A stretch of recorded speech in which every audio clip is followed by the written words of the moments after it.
What's going on, people? It's Antoine Darden with Darden Digital, bringing you some For Honor news. So today, a lot of information was given out on the For Honor dev stream today.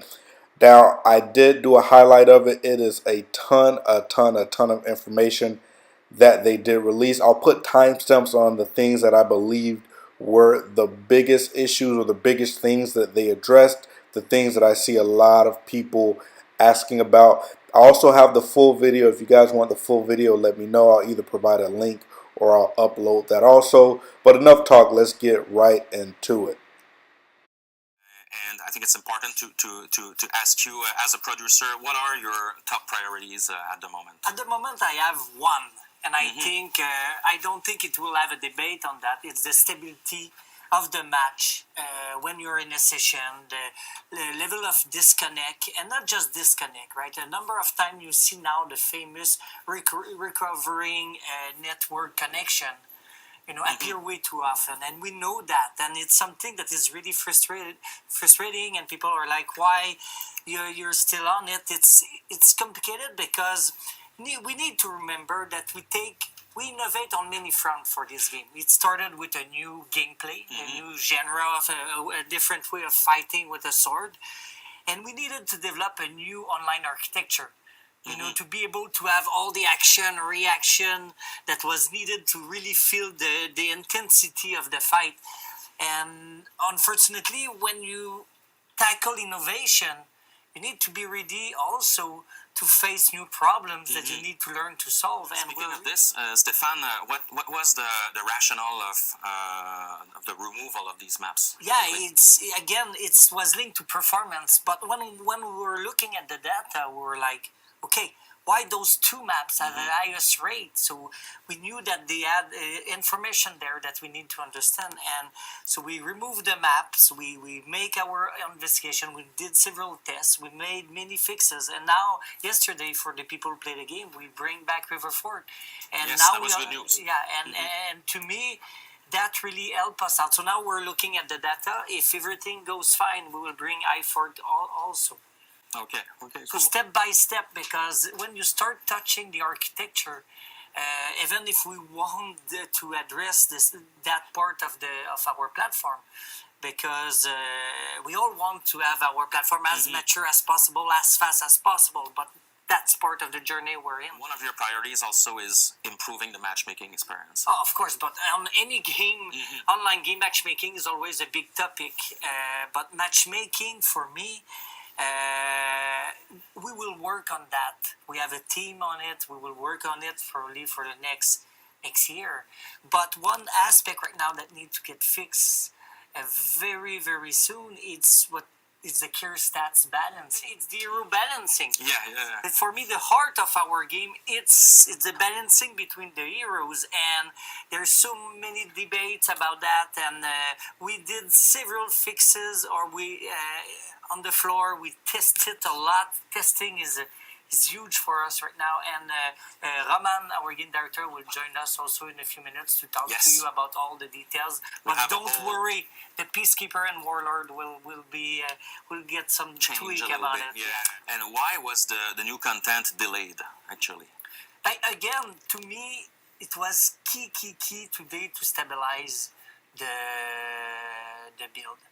To me, adding new contents, you put risk on the performance issues, and as soon as we will be able to stabilize and have the in-game experience and that disconnection problem fixed, it's affecting all the other stuff we're working on.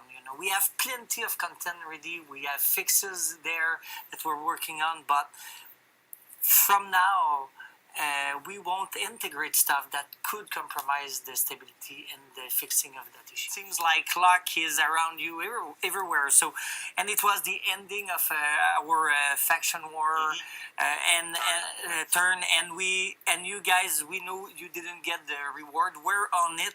Stem was us planned to have an outage at that timing. So, but don't worry, you will get it. You will get it. Let's start with the sexiest stuff. Let's talk about the bug fixes first. So what can we expect in terms of fixes? What can we expect on the short term? So there's a lot of bug fix. Like for example, no, the debuff gear stat won't prevent you from being guard broken after a parry. We've fixed the input on the hidden stance of the Nobushi. Oh, No, that's it's actually great. easier to trigger. My dear Nobushi, can you explain what was the issue with the hidden stance? Basically, the angle in which you could trigger the hidden stance for the Nobushi was much smaller than for the other hidden stance, like the Warlord or the Conqueror. And so that's fixed now. So you should be much more reactive in order to dodge or cancel move with it. It should work much better, just as intended. That's great. Cool. And my personal favorite is that you sneaky assassins won't ever be able to avoid being guard broken, falling to the ground if you're low on stamina. We've fixed the bug where if you flicker the stick too fast while out of stamina and being guard broken, you don't fall. So that's cool. Yeah, this bug was reported a lot. Yeah, basically there was an issue with the clip of switching stance. So that's not an important thing. It's that patch, so it's coming soon on PC. It's gonna come a little bit later on console because of certification duration. Yeah, like we usually do. We have many more fixes. Like for example, the regenerate fit of the tank. There was an exploit where if you were fighting out of lock with it, you were constantly regenerating. So no, that's gone. Also, you're considering fight if you're actually in fight. A lot of these things. Honestly, the patch note is really huge. Damien, we have some news about gear stats as well, because I know it's been a very discussed topic among the community.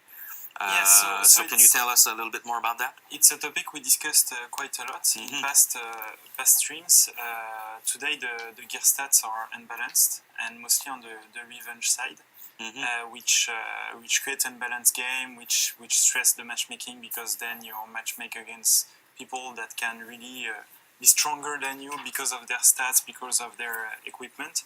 So we, in the same patch as the one Roman just told us about, we did a lot of changes too on the gear stats, and we mostly focus those on the revenge. So to address the issue of the revenge, right now everybody is equipped with that build. And it's making the games unbalanced. So for example, we did some bug fixes first, and we also nerfed some values. So on the debuff resistance, for example, there was, I think you spoke about that, there was the guard break counter window was reduced by the debuff resistance, so we fixed that. We fixed a bug on the revenge gain from injury, where it was building up when you were being with the chip damage. So even if I were blocking you, because of a bug of the revenge gain from injury, you were still building up your revenge meter faster, which shouldn't apply. Basically, this stat is only when I get hit, so when the blade goes through. So those are the bug fixes. There is also another one on the revenge gain by defense. Yes. So now it only applies when you block or parry a hit, which is also crucial. And then basically we nerfed most of the values. So we nerfed the bonus of the revenge gain by defense. It was going up to 36%. Now it's going up only to 24%. The revenge mode defense also, we nerfed it, was going up almost to 50%. Now it's going down to 32%. Revenge mode attack, same thing, almost 50%, going down to 24%. And revenge mode duration, that was being a bonus of 54%, and now it's going down to 25%. So much shorter boost on the revenge mode duration. And this is how we nerf the overall revenge build. So it's not anymore the one way to go. And we also address the sprint speed statistic by lowering down from a 20% boost to a 9% boost to avoid exploits with the assassins and things like that. One of the issue with that is that this really doesn't help players to pick somebody else, to pick another hero, to try a new hero, because he knows that he will mostly lose against the other players because they know their hero better than him, and they have better stats. So that's what we want to act on by nerfing some of the stats. And on the more longer term, we're also looking at how we can improve the matchmaking with that in mind. Okay. All right. Now, when you say soon, what is soon? Is it a matter of weeks? Soon means it's currently in our testing, in our QA. So don't want to give a date and then you say, you lied, you told us no. But it's a testing phase. It's a testing phase. So if everything goes well, it can be pretty fast. If we found a major bug, then it needs to be delayed so that we fix that bug. Are we ready, guys, to talk a little bit about balancing? Because I know a lot of our players, a lot of members of the community like to talk about that, and this is a pretty hot topic. Yeah. One of the first question, and I won't mention anybody here, I think the whole internet wants to know, do you have any plans to rebalance the Peacekeeper? So, Mr. Roman. But going back on balancing, it's a process that takes a little bit of time. There is a lot of data that we need to analyze, like not only win-loss ratio, we also look at where the damage are coming from with a specific character. Okay, so let's look at the Peacekeeper. Yeah, the Peacekeeper is a little bit too powerful. Cool. But where is that coming from? So we're looking at move usage, damage for each move, this kind of stuff. So going to the Peacekeeper, the first thing that we fix is the zone attack of the Peacekeeper. So the big thing that we change on the zone attack is the zone attack will be treated as a light attack. Meaning that if you get blocked, you get interrupted, so you can be punished. You're not anymore positive after being blocked with a zone attack. We wanted to keep it fast, but the issue today is that the UI is actually delayed on the zone attack. It happens too late during the move, so it makes the move looks like it's actually faster than what it is. So we fixed that also. So the move is still as fast, but the feedback on when the move is starting is actually earlier, so it should be easier to react to that move. So because we wanted to keep it as an initiator, we wanted to keep it as a move that allow you to enter into the fight, but no, you have a bigger drawback if you actually get blocked on it. The other big thing that we change on the Peacekeeper is the sidestep strikes. So as I was saying, we're looking at where the damage are coming from the Peacekeeper. Okay. And actually, way too much damage was coming from the sidestep strikes. Like it was almost 20 to 30% of the damage. So Peacekeeper is meant to be a character that is all about light attacks and bleed. And actually, most of the damage was coming from that dodge plus heavy attack. Yes, that's true, yeah. So, two things. First, we decreased the damage from 20 to 15. And also, on block, the recovery is increased by 100 milliseconds, making you easier to punish if you actually get blocked in that move. That's for the sidestep strike. The other thing that we were looking at is actually the riposting stab, so the post-deflect move of the Peacekeeper. It wasn't the use because the risk-reward on it was not worth it. It was better to actually do a normal dodge and do an heavy attack afterward than doing it. So we slightly increase the damage from 25 to 30 to that move in order to try to rebalance it to making it more interested and make the Peacekeeper trying to get more risk by doing that move. So I know it was a very discussed topic, so if you guys want to tell us, what do you think? That's the first step on the Peacekeeper. We want to see how that impacts the matchups and how that impacts the damage, or the overall damage that character is doing. We're also looking at the fast light attacks and chains that she has. For the moment, we don't want to act on her.